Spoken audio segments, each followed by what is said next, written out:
The Detroit Pistons lose by 16 to the Boston Celtics, but really that score kind of does the Pistons a little justice. They really should have lost this game by about 25 plus. There were so many things that frustrated me in this game. We're going to talk about all those things in today's episode of the Locked On Pistons podcast. You are Locked On Pistons, your daily Detroit Pistons podcast. Part of the Locked On Podcast Network, your team every day.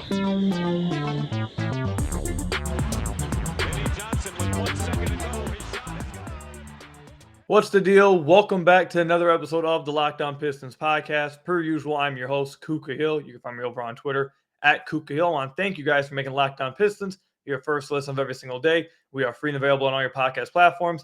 And if you haven't already, head to the YouTube channel at Locked On Pistons, hit that subscribe button, or leave us a 5-star review on whatever podcast platform you are listening to this on.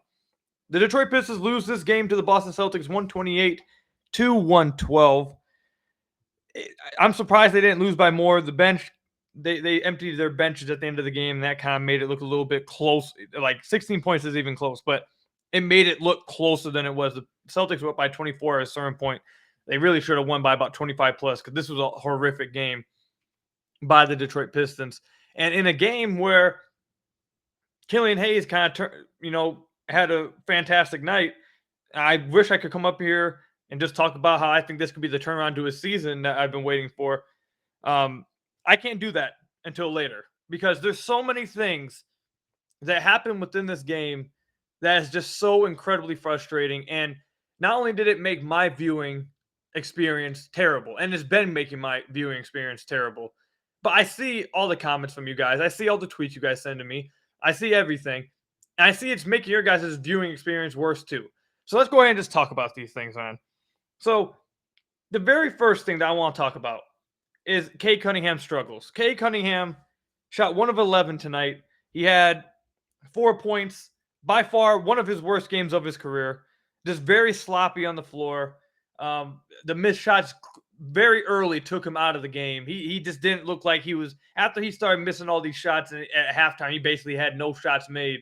He was out of it. So you hate seeing that from him, and that can't happen. He can't look, I don't want to say disinterested, but kind of like, I don't know what the better word would be. He let the misses and his struggles take him out the game. He basically just was like taken out. That's the best way I can put it.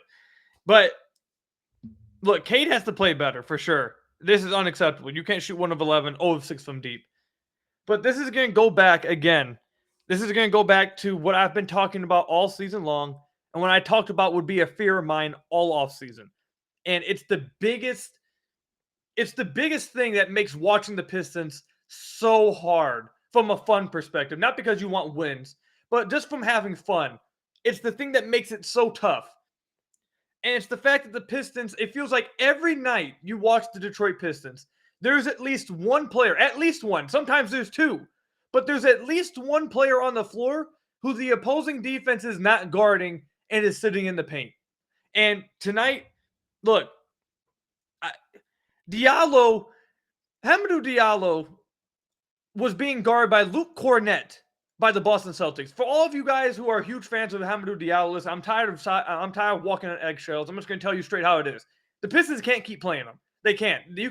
Diallo needs to be played in only specific situations where you need like a jolt of energy and you need like some chaos to happen.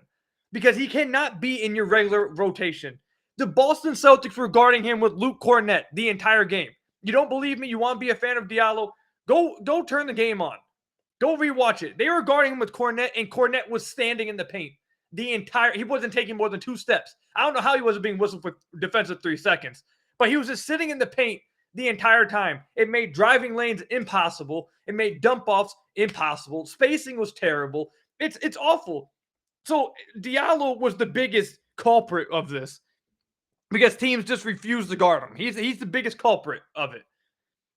But teams somewhat do it too with Isaiah Stewart. And listen, this is why I believe that they need to find a way.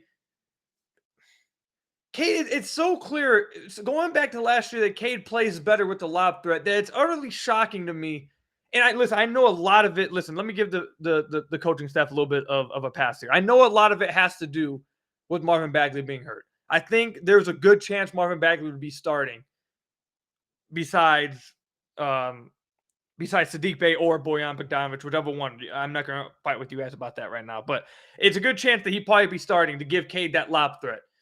But he's not here. So and with Cade being your franchise player, the majority of Cade's minutes, at least in my opinion, need to be staggered with Jalen Duren when he's available, and he's been available. Running pick and rolls with Stu and Cade, they don't get anywhere. In tonight's game, if you want, just go rewatch it. Cade took 6 threes. 11 of his shot attempts, or 6 of his 11 shot attempts were threes. The Boston Celtics were pushing him out from the rim.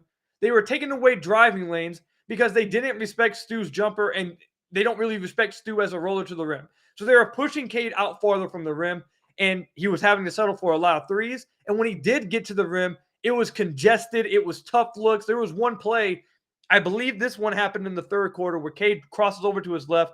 He drives to the rim. Stu has Jason Tatum switched out on him. He's just sitting in the paint, and Cade has to try to go over his defender. And as he's going over his defender, Jason Tatum just swipes from the side from guarding Stu and just blocks him.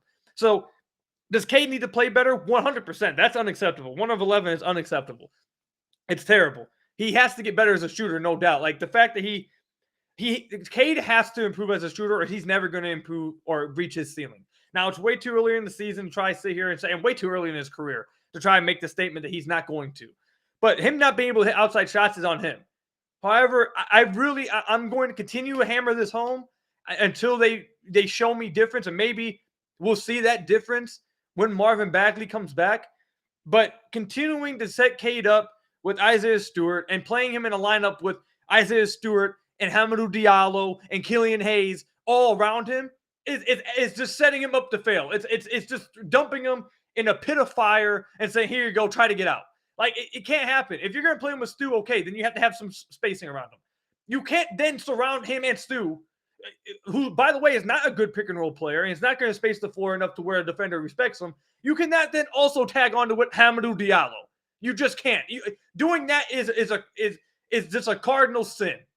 You're just setting up your franchise player to have no chance in hell of doing anything, especially against a tremendous defense in the Boston Celtics. He's already going to have a hard enough time trying to beat Jason Tatum off the dribble. He can't do it. He's not going to consistently get to the rim against Jason Tatum, Jaylen Brown, Marcus Smart, when you also have Hamidou Diallo cutting on every damn drive to the rim and Isaiah Stewart also sitting on the block. It's just not going to happen. It's not going to happen. And what you're going to see in result is him to settle for threes because he knows the paint's clogged. So, listen, like I said, Cade has to hit outside shots. He has to develop the three-pointer for him to reach his ceiling. He has to. That is on him. His lousy turnovers, his lousy play defensively, that's on him. He let the missing on offense get to him. It took him out the game. That's horrific. It's one of the worst games he's played in his career. That's terrible. You can't have that happen if you're Cade Cunningham. But also, you can't keep setting him up like this. You can't. And I'm praying when Marvin Bagley and Alec Burks come back, it doesn't happen anymore. But I'm going to keep it a stack with y'all. You know what? Actually, I'll save that for the next segment because I'm going to keep going. I won't find a stoppage here if I don't save this for the next segment. So when we come back, I want to talk a little bit more about some of the rotations and some of like the combination of players that you're seeing on the court and just all of that, why it's just so frustrating to watch. It makes it hard to watch the Pistons. We'll talk about that when we come back. But first, I got to tell you guys a little bit about LinkedIn. That's one of our sponsors. These days, every new potential hire can feel like a high-stakes wager for your small business. You want to be 100% certain that you have access to the best qualified candidates available. That's why you have to check out LinkedIn Jobs. LinkedIn Jobs helps find the right people for your team faster and for free. It's very simple and easy to do. You simply add your job and the purple hashtag hiring frame to your LinkedIn profile to spread the word that you are hiring. Simple tools like screening questions make it easy to focus on candidates with just the right skills and experience so you can quickly prioritize who you'd like to interview and hire. It's why small businesses rate LinkedIn Jobs #1 in delivering quality hires versus leading competitors. LinkedIn Jobs helps you find the qualified candidates you want to talk to faster and easier. Post your job for free at linkedin.com/lockedonnba. That's linkedin.com/lockedonnba to post your job for free. Terms and conditions apply. Again, if you're trying to find a way to help your small business find the best ways to get the best candidates, head over to linkedin.com/lockedonnba to post your job for free. So I want to thank you guys again for making Locked On Pistons your first listen of every single day. We are free and available on all your podcast platforms. If you haven't already, head to the YouTube channel at Locked On Pistons, hit that subscribe button, or leave us a 5-star review on whatever podcast platform you are listening to this on. That's another great way to support the podcast. Before we go on any further with some of the questionable decisions and the players on the floor, combinations, all that stuff that really just makes it hard to watch, I want to give a ton of credit to Jaden Ivey. Jaden Ivey had a fantastic night tonight. He had 19 points, 10 rebounds, and 6 assists. He had 0 turnovers in this game. I think he had a fantastic night. It's hard to keep Jaden Ivey from getting to the rim. And when he's deciding to go to the rim, when he decides, listen, I'm going to go to the rim, good luck. Good luck trying to stop him. Now, I think he settles for too many threes the last few games. He took 5 threes tonight. The 2 threes that he made, I actually had no problem with. There was wide open catch and shoot shots. Those ones you can take. But the dribble pull-ups into long threes, those have to stop. He can't keep taking those. He needs to put pressure on the rim, put pressure on the defense. Every time he takes one of those long-range dribble pull-up threes, he's bailing the defense out, and the defense is taking a W.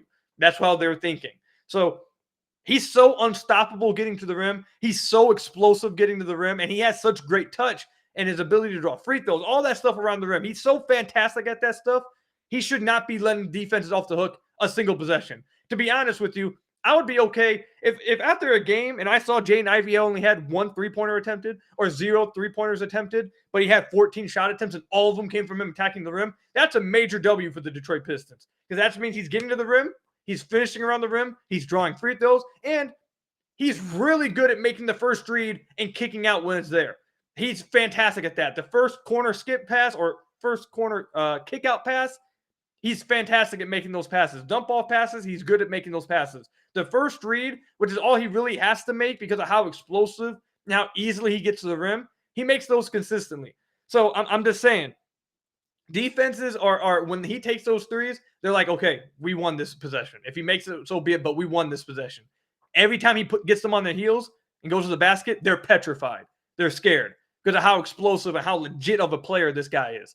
So Jaden Ivey, I thought he had a fantastic game. And I want to say again, last game he had 11 rebounds. This game he had 10 rebounds. I love the fact that Dwane Casey talked about how they needed guys to help on the boards.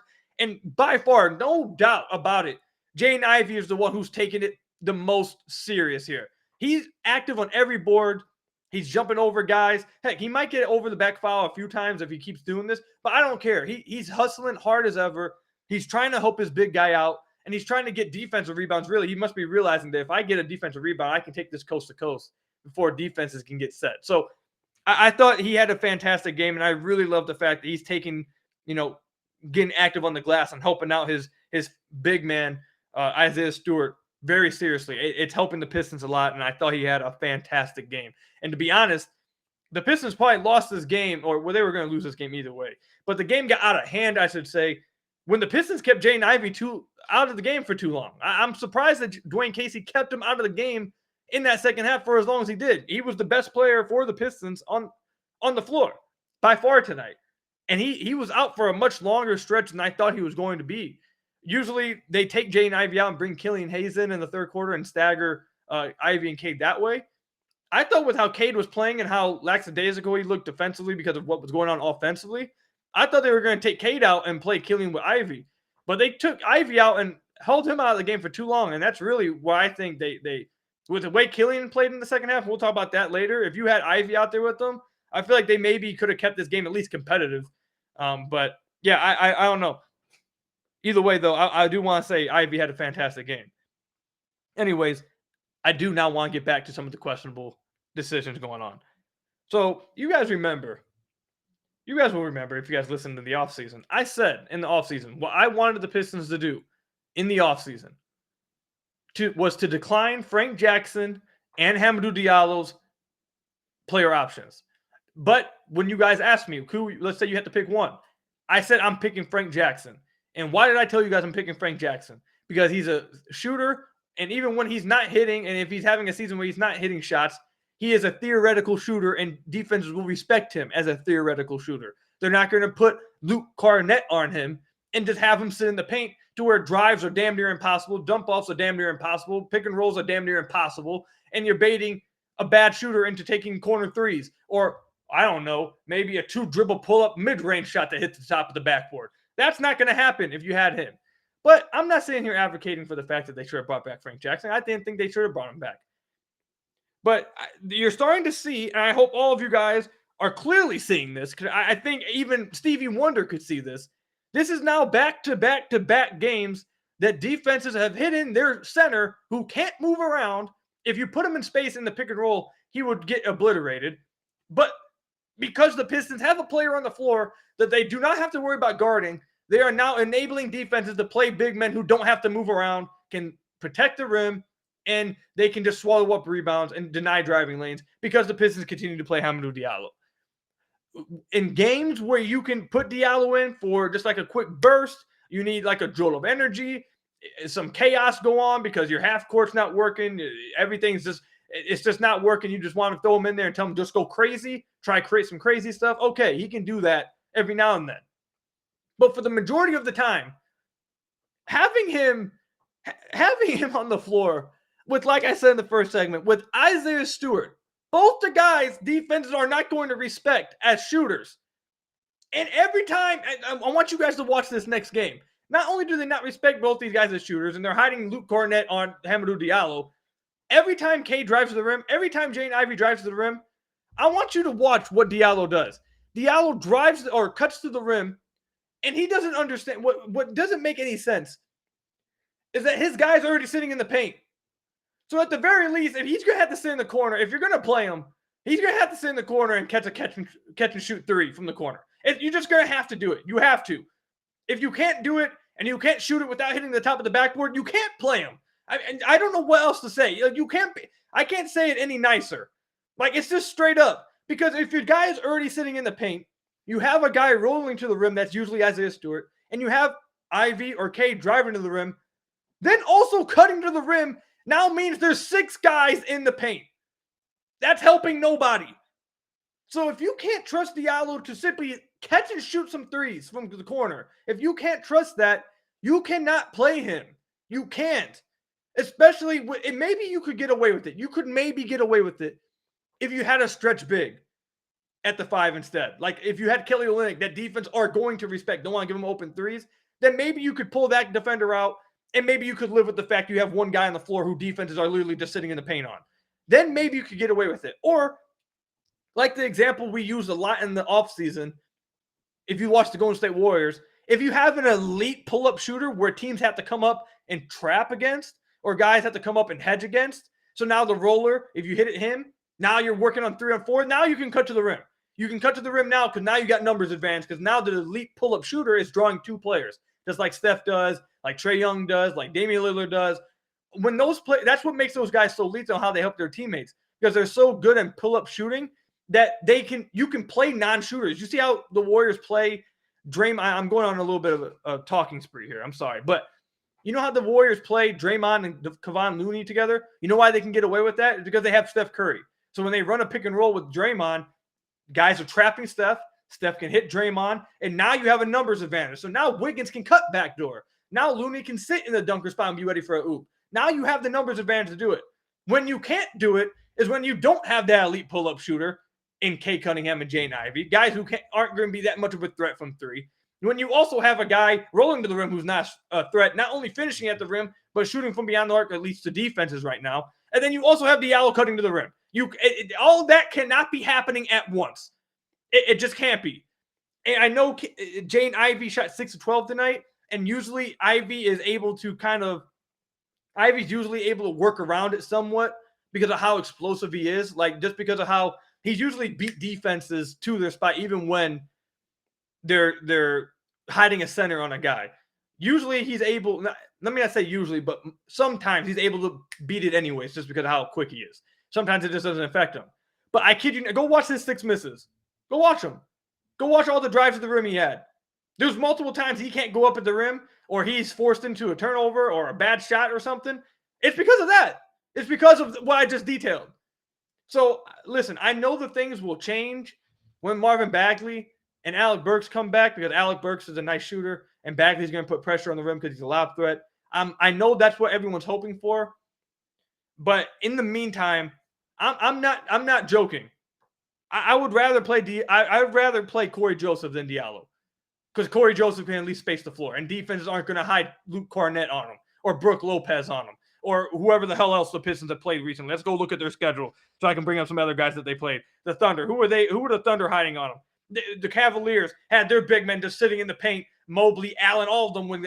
It's just, you can't have it. You can't ask your ball handlers to succeed while having that happen in your half-court offense. It's just not going to work. So I'd rather see Corey Joseph get minutes. Heck, I almost would rather see Kevin Knox get some minutes because he's a theoretical shooter. I highly doubt, even with Kevin Knox not being a consistent shooter throughout his career, I refuse to believe they would hide Luke Cornett on him.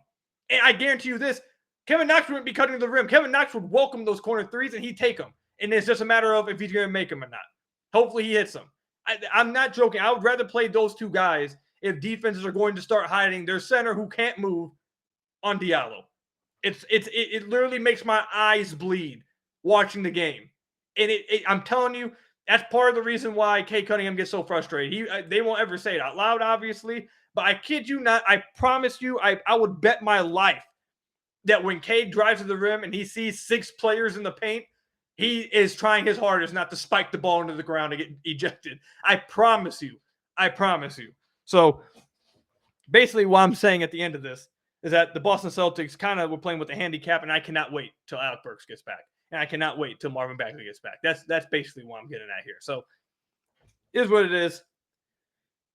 Finally, though, this next segment, I can talk about my guy Killian Hayes, who had a really damn good night. We're going to talk about it and what was the key to his successful night and how he can try to have this night be the turnaround to his season moving forward. We'll talk about that when we come back. But first, I got to tell you guys about you guys got to hear from some of our lovely sponsors. So I want to thank you guys again for making Locked On Pistons your first listen of every single day. We are free and available on all your podcast platforms. If you haven't already, head to the YouTube channel at Locked On Pistons, hit that subscribe button, or leave us a 5-star review on whatever podcast platform you are listening to this on. That's another great way to support the podcast. So Killian Hayes had by far his best game of the year. He shot 7 of 12 from the field, 16 points tonight.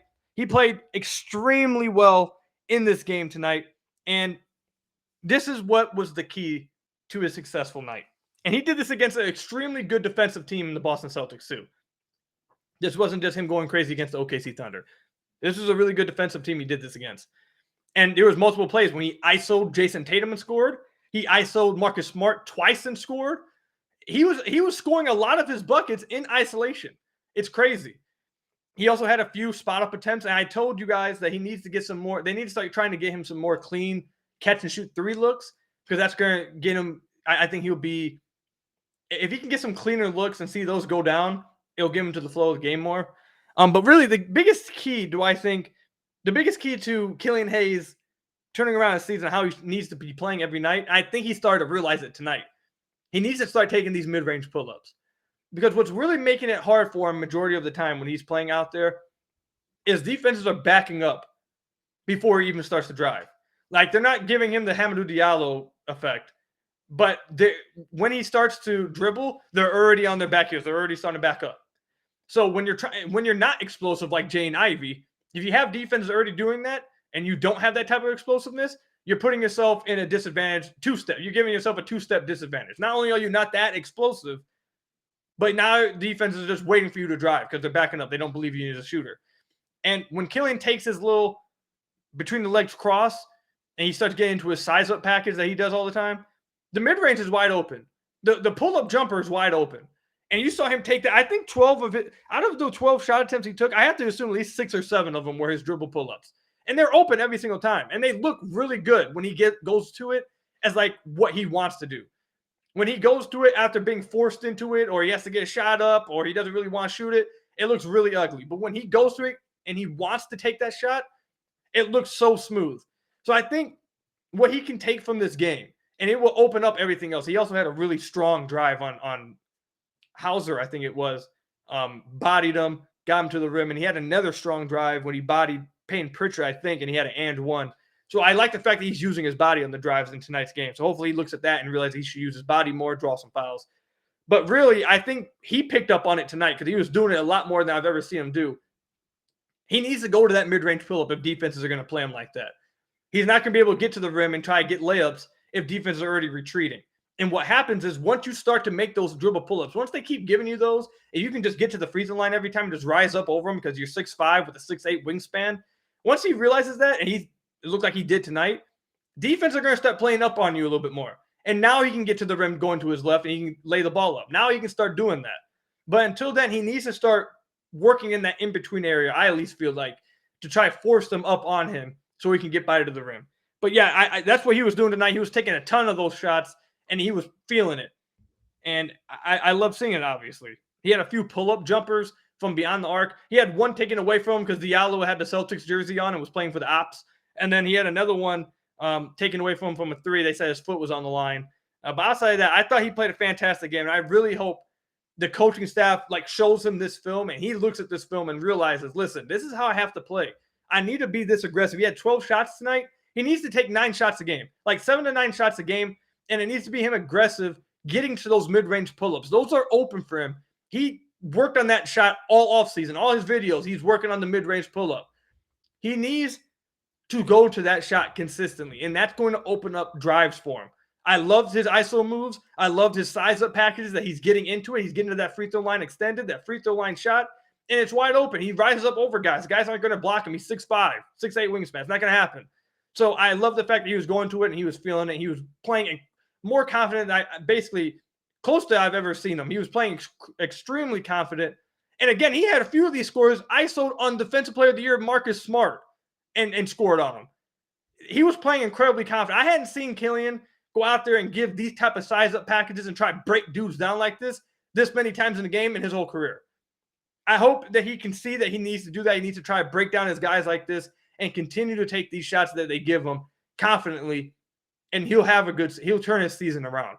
He can do it. If he plays this way, plays this aggressive, and goes with those shots, he'll turn his season around.